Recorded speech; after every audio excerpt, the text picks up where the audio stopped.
স্থায়ী কমিটির মাননীয় সম্পাদক ঠিক আছে জমা দিবেন মিডিয়ার কি হবে না সাধারণ সম্পাদক শামীমারা স্বপ্না সহ দেখতে পাচ্ছি যে জেলা বিএনপি সাধারণ সম্পাদক এবং শামীমারা স্বপ্নাকে সাথে নিয়ে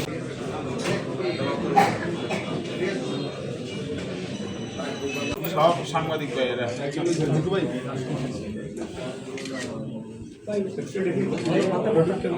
সাইড সভাপতি নিচ থেকে নেন মোবাইলটা।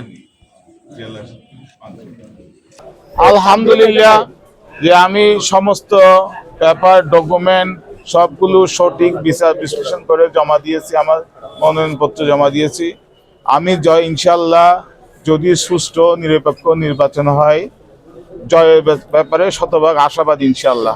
হ্যাঁ, 2 নম্বর হলো যে আমি একটা সুষ্ঠু নিরপেক্ষ নির্বাচন চাই, যেটা প্রথম শর্ত হলো প্রশাসনকে নিরপেক্ষ থাকতে হবে, পোলিং প্রিসাইডিং অফিসার যারা দেবে তাদেরকে নিরপেক্ষ থাকতে হবে, কোনো ধরনের পক্ষপাতিত্বমূলক পোলিং প্রিসাইডিং দেওয়া থেকে বিরত থাকতে হবে। এটা দায়িত্ব হবে নির্বাচন কমিশনে যারা কাজ করতেছে এবং যারা নির্বাচনের দায়িত্বে থাকবে, বিশেষ করে প্রশাসন।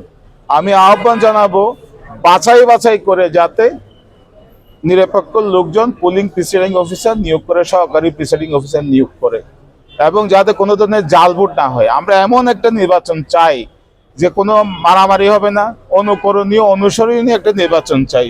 আমার ভোট আমি দেব, যাকে খুশি তাকে দেব, কোনো জাল ভোট হবে না, কোনো কিছু হবে না, যাতে কক্সবাজার 3-এর নির্বাচনটা সারা বাংলাদেশে সমাদৃত হয়।